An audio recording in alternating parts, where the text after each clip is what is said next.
Bonde on the right, he has Cartel Aristocrat 5 lands. Coyne on the left, he has Cartel Aristocrat Barrels, the Scar Striped, and a Spirit token. All right, so right now I would say Michael Coyne is probably favored here. Look at his board. He's up a game, and look at his board presence. Oh, I didn't even see the Garrick there. Okay, so he has a Garrick, but it looks like that'll fall this turn. Legend ruled. That's a unique play. Oh, no, the M14 rules are not in effect yet, Michael. Yeah, I think Michael didn't realize that. Yeah, so it would have been a lot better for that Spirit to take out Michael's. Yeah, wow. That's a really big mistake from Michael Coyne. I guess he didn't realize, and it's maybe he thought because out next weekend. That's an easy mistake to make. Yeah, or maybe he thought because Garrett was flipped, then it was a different name. Right. So he might be unfamiliar with the rules. Whatever. So slight misplay there from Coyne, but he's going to block there. Yeah, I think Michael just wants to. Thoughts about using this Tragic Slip here? Yeah, I like it. I would sack the Spirit or use the Slip. I think I would rather have the Spirit around. Okay, he's just going to let him trade off, which isn't bad either because he has the Varolz. He can scavenge onto something. It's not bad having creatures in your graveyard if you're Coyne there. Sure. I do like having Cartel Aristocrat in play. I guess he thinks it's more important to hold on to the Tragic Slip, which is fine. Yeah.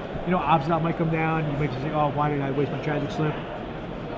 So, all right, so there's another Garrick. And this game would have been totally different because there could have been a Garrick on the other Michael side. That's right, and that would just legend rule. Yeah. So he's going to fight. Garrick will go down to 2, it looks like. Yep. Or do you want it not to happen? Do you want the fight not to happen? What do you think? You want it to happen, right? Yeah, I think flipping Garrick, it has to happen before Garrick dies, so why not?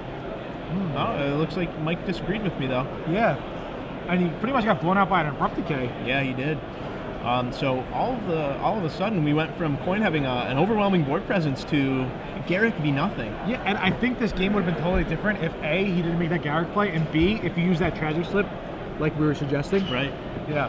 But hey, I mean, Magic's hard, so you can't really fault anybody for choosing one line and maybe it not working out. Especially this mirror match too. I personally, I haven't played a single game of this mirror match. I've never seen a single game of this mirror match played.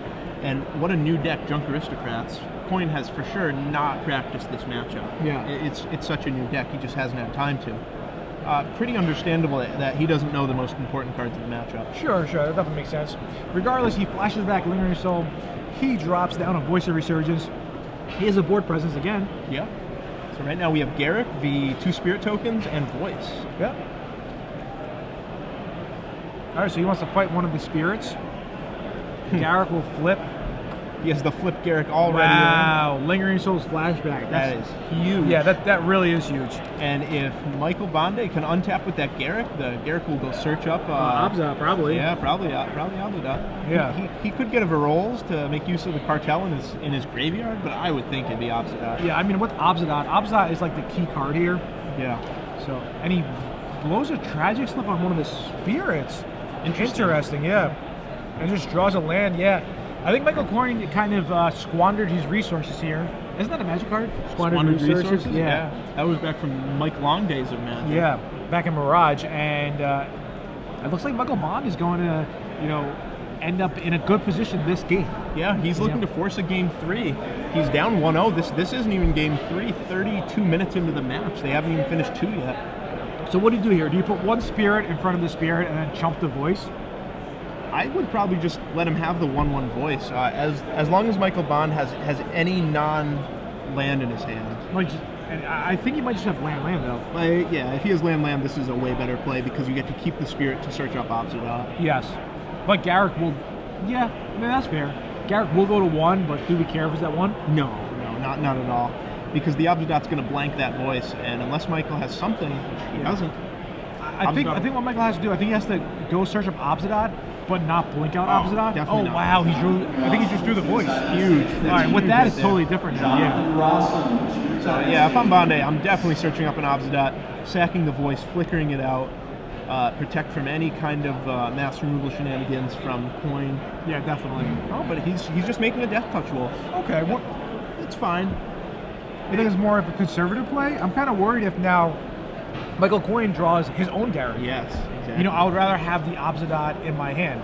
Yeah, I don't like that judgment call from Bonde. I think a way better line would be the more aggressive one. Not let your opponent draw out of this mana screw, because the Garrett overrun effect, his ultimate, it's not threatening at all. Bonde only has one creature in the graveyard. Yeah, now, do you think there's any way that he doesn't have Obsidian in his deck? No way. He has Obsidian. I bet he has 2 Obsidians in his deck. Yeah, I would think so. I think it's one of the more important cards in the matchup, just for the ability. It's such a big threat. It could drain, come back, drain, come back. So we'll see what happens. Yeah. You know, a pretty interesting sideboard card that Coyne has, he has Intangible Virtue. I don't know if he brought it in for the matchup, but that's a card that come game 3 could really swing things. Yeah, maybe. We'll see.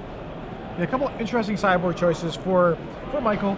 On the other hand, Michael Bonde just kind of copied Brad Nelson's deck, which is fine. Yeah, oh yeah, Brad Nelson's deck, tried and true. I mean, he top 4'd that tournament. Yeah. All right. So double Voice of Resurgence now. I think they might force a game 3, but there's one thing that I'm noticing. Are you noticing the same thing? That he did not search up Obsidian? No, well, but that and the time. Oh yeah. What do you think about that? I think this is probably one of the more grindy matches in Standard right now. The Junk Aristocrats mirror. Neither player really has a gigantic threat to break through. The closest something could come would be Obsidian or Scourge Priest. Oh wow. All right, so Coyne just drew his own Garrett. So that will Legend Rule. That's a start. Yeah. Helps him a bit. He is still on 17 life, so the game will progress at least a few more turns. So we'll see what Bonde ends up drawing off the top. Yeah, you know, I'm really surprised he didn't search up the Obsidian. I can't imagine he would have sided it out. Just the versatility that having one in your deck gives you. Yep. I think he did. All right, so looking for Bonde once again. A couple of nice draws for him. And he'll scavenge onto the Death Touch token. So now he's facing down a 3/3 Death Touch token and 2 Voice of Resurgence that's swinging in this turn. Yeah, and can Coyne even afford to trade off here? Yeah, I think he has to. I think he's just put Voice in front of Voice. Just because... Yeah. Get a 1/1, give your opponent a... He's going to chump block? Interesting. What's he trying to draw into here? I'm not too sure. I guess he's chump blocking because he doesn't want the Voice in the yard and another elemental token. Right. He does draw a Tragic Slip. Yeah, and that's and pretty unfortunate sequencing. If he just waited one more turn to chump block, the Tragic Slip could have killed the Wolf token. Yeah, I think there you either trade with the Voice or you just take it. You use your life total as a resource, as many people always say. So end of turn, Bonde sacks the Voice to the Varols, and I imagine he announced his trigger. The judge is getting, yep, there we go. Yeah, there it is, yeah.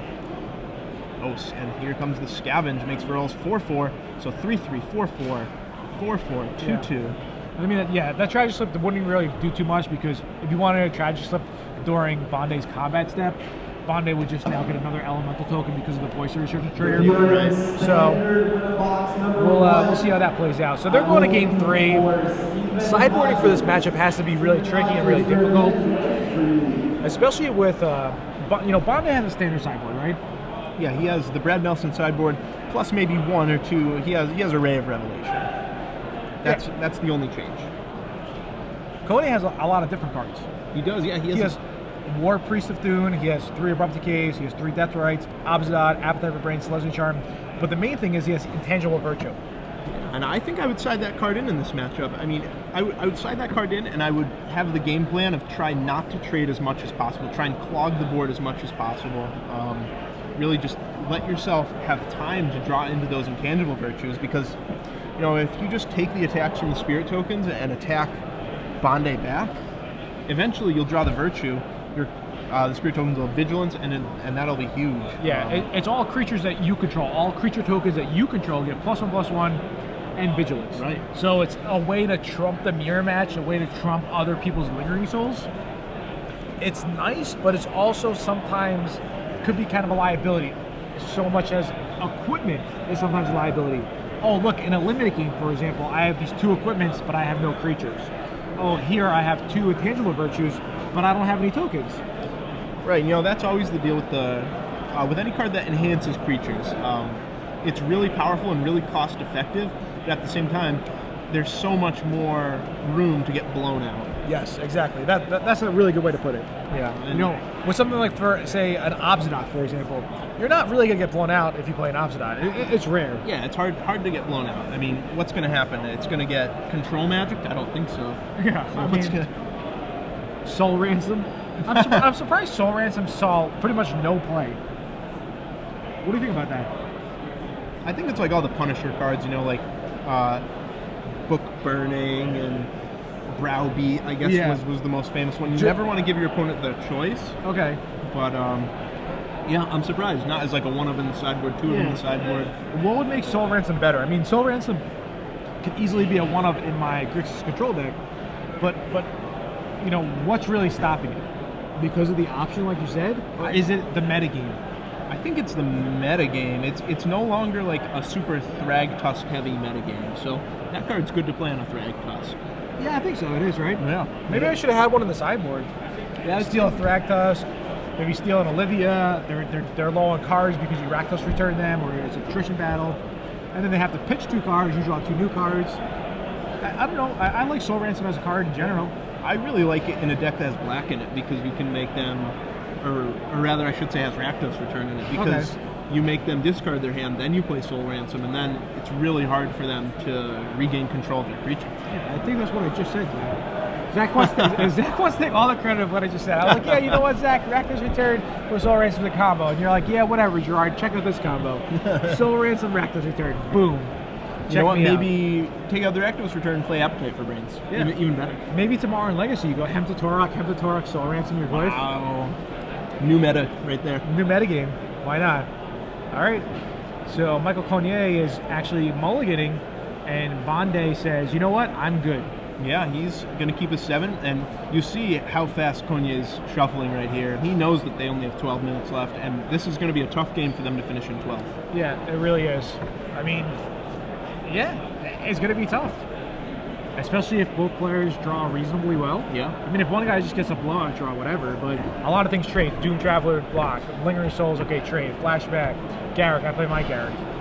Yeah, this kind of mirror match, it's really grindy. I mean, it really is. Look at the creatures. 2/2, 1/2, 2/2, 1/1, 0/1, 1/1. All these creatures are tiny. They all trade with each other. The Garricks trade like you just said. Yeah, sure. Really, the keys are Varolz and Skrzdeg High Priest, I'd say. Yeah. And there's also lots of legends in this deck. Where there's legend rule. Right. So, all right, so he's going out to 6. 1, 2, 3, 4. That's 6 or 7? That's 6. Okay, good. 1 land, 2 land, 3 lands. Okay. So you can keep her. There's an intangible virtue we're talking about. Yep, so voice, intangible virtue, and a pair of Garricks, I think. No, I think it's 3 lands. I think he has no voice. Oh, okay. Yeah. I think it's just 3 lands virtue along with double Garrick. Oh, yeah, you're right. So now 4 lands. So he'll have enough mana to play his Garricks, but those intangible virtues right now not looking too great. So he's paying the 2 life. What do you think about paying the 2 life? I don't really like paying the 2 life there. Yeah, I don't care if intangible virtue comes out on turn 2 or later in the game. Right. I mean, maybe if he draws Lingering Souls, his play looks good. But otherwise, I would kind of be against it, I think.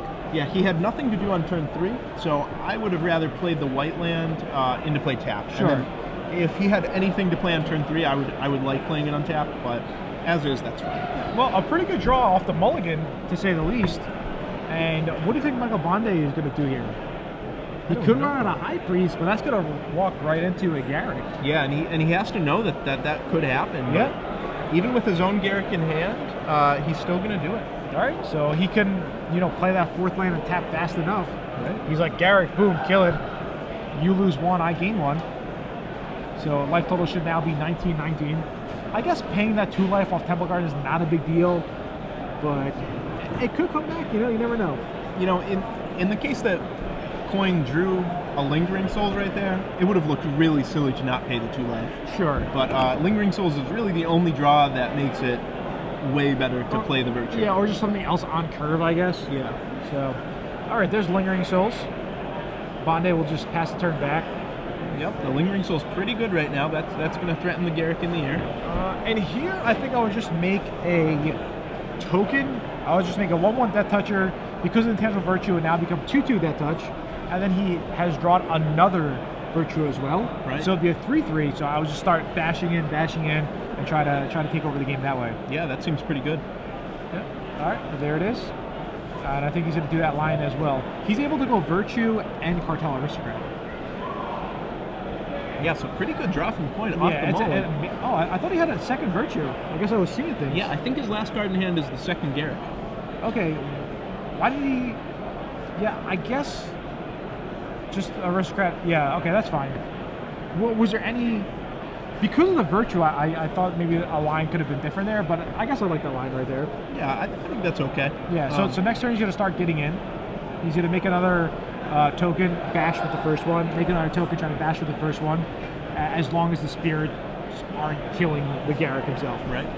So Doom Traveler comes out for Bonde. I still don't think he has a fourth land. Yeah, no fourth land. He's sitting with Varolz in hand, a Garrick, Tragic Slip, pair of Blood Artists. Yeah. Really, he's just flooded on I guess he's definitely going to use Tragic Slip because he didn't flash back the Lingering Souls. Right. So that must, raise some eyebrows, raise some white flags, like, hey, something's going to happen here, I better be careful. Yeah, and if you're Coyne, you have to put him on exactly Tragic Slip. You have to figure he's playing the Brad Nelson list. Yeah, and that's all he can really have. Maybe Smite, if he brought that in. He might think, hey, maybe there's an Abrupt Decay. Yeah, okay. This is game 3, it's post-board. Right, definitely could be. Good chance Abrupt Decay is going to be around. Abrupt Decay the Garrick. Because once the Garrick's flipped, the converted mana cost is now 0. So you're able to Abrupt Decay. Oh, wow, look at this. Michael Coyne sacrificing his wolf token to go fetch up what might be an Obsidian here. Yeah. Well, if it is the Obsidian, the Tragic Slip's going to take it down. And he should know that there is a Tragic Slip in hand. But it's not his voice. Maybe all these Junks Aristocrats players came to the conclusion that Obsidian's not good in this matchup, but personally I would think that it is good. Well, it's definitely not good in this situation because, like you said, he knows that Bonde has something because he didn't flash back the soul. So a way better play by Michael. Yeah. There's voice. And any response by Bonde, do you think? I think he has to. Yeah, it's still on the stack here. He has so many cards in hand that if he draws a land, he wants that Tragic Slip out of his hand. So I think he has to. All right, so he's going off to the Cartel Aristocrat. Yep, Blood Artist still triggered. Yeah. Bring it to 18 apiece. Now, do you think there's any point to save the Aristocrat there? Throw away your Blood Artist? I think Blood Artist is really powerful in the matchup. I would keep the Artist around. Well, if Blood Artist is so important, why didn't Bonde just kill the Blood Artist instead? I don't know. It's an interesting question. Like, Bonde thinks that the Blood Artist is more important. Michael thinks that it is too, I guess. Sure. Or rather, the Aristocrat. All right, there's Garrick. He's going to make a wolf. Garrick Relentless will be on 3 counters, and he'll pass a turn. Bonde needs a 4th land right here. I don't think he found it. No? Oh, I think it's overgrown too. A little slow roll there, flipping it to the back of the hand. He puts it in the back. He's like, hey. I had this the whole time. I didn't just draw it. Yeah. All right, so clock ticking, closing in on 5 minutes. And Garrick gets shot down. Yep, he'll shock himself and play his own Garrick, I think, yeah. I think his own Garrick killed Blood Artist. Keep it at 3? Yeah, keep it at 3. I mean, he's going to die, but he's going to fog. So he's playing like Blood Artist flashback. flashback. Okay, that's pretty good. He wants that the one Garrick in his hand to live, which is why he didn't play the Garrick. He knows that that's a key to victory. Yeah, all right, so now all of a sudden it's looking good for Bonde. Yeah. Most of our matches on camera so far, I felt, has been going back and forth a lot. And it's just these like small turns. We saw the Costa game, which was pretty insane. And this match right here is looking to go back and forth as well. Yeah, at first I thought Coyne was going to win, but Bonde in a really dominant position here. He drew out of his mana screw. So he's going to chump the 3/3 Wolf. Normally it's just a 2/2 Wolf, but because of the intentional Virtue, not only does it work with Garrick, also works with Doom Traveler, also works with Voice of Resurgence, has Lingering Souls. Right. Lots of small combos there. So 5th land for Bonde. And you could tell these players are playing really fast. They know there's only about 4 minutes left. They don't want to draw. They want somebody to move on to 5-0. Yeah, definitely credit to Coyne here. You know, his pace of play isn't changing. Even though he's not favored right now, he's not in good shape. He's not trying to stall this game to draw it out. Oh, sure, yeah. Coyne's definitely doing as much as he get to, play as fast as possible. If anything, Bonde is playing slower. Well, I mean, the whole thing is that Bonde just has many choices. Yeah. So it is really difficult. but having the blood artist advantage is something really important. Oh, wow. All right, just as I say that, I'm like, yeah, whoever has blood artist advantage is in good shape. All of a sudden, it's back to 2-2, and now we're all confused. We're like looking at each other. Who's winning? I honestly don't know who's winning. I can't tell. I mean, eventually the Garrick will come out, and that'll swing things, but sure. For now, Coyne is doing a little bit of damage. The intangible virtue is actually doing a lot this game. Yeah, it is. Yeah. Which I'm kind of surprised about. So Coyne will get a elemental token. It should be a 6/6. Am I doing the math right? 1, 2, 3, 4, 5 plus 1 from the intangible. Yeah, 6/6. Yeah, 6/6. The Varolz gets regenerated from the sacrifice. All right, so land number 6. There's a Garrick. And that will be killing the Blood Artist, which is huge because he'll still be able to fight the other Blood Artists. Wow. Look at that. All right, so 3 Blood Artists to 1 is going to be. Yeah. And Michael Bonde should be able to set it up so that next turn he fights the other Blood Artist, sacrifices all his creatures, and kills Michael. Yeah. So what can Coyne really draw? Geez, another Blood Artist? Another Blood Artist, maybe a Garrick? A Lingering Souls would... Lingering Souls... probably wouldn't do it. Yeah. Just because Bonde is setting up the combo kill, the Blood Artist combo kill. So he passes the turn. Let's see. I'm guessing it's a land. That's my prediction. It doesn't look like Coyne is happy about it. I feel after so many top decks, I think sometimes there could be only so many top decks. Am I right or not? I don't know. I don't think it's a spell. I think he would have slammed it by now if it was. Yeah, he's trying to think. Can I do anything? Maybe he's counting like, oh, it's a Selesnya charm randomly. Oh, okay, yeah. And he's like, yeah, can I make my elemental really big? Oh, it's just like Godless Shrine. That's what I thought. I knew it was a land. So it looks like he's just making these attacks. It's just kind of basic procedure for Bonde to make sure, okay, I have to block correctly and I want to try to set up next turn. Right. So he'll chump, but... because of the Blood Artist. Yep, the Blood Artist will have him game 2, have Coyne lose 2, and he'll lose a 1/1 Spirit. Yep, and all right, so far, all excellent sports. Players are like conceding when they're not even dead, but they're basically dead, So a really good match there. We didn't even get to see the 30-minute game 1, but... Yeah. And wow. You see the peanut gallery in the background. They're all laughing. They're saying, that was a good game. Haha. Good match. How many minutes did you have left? They're asking. Yeah.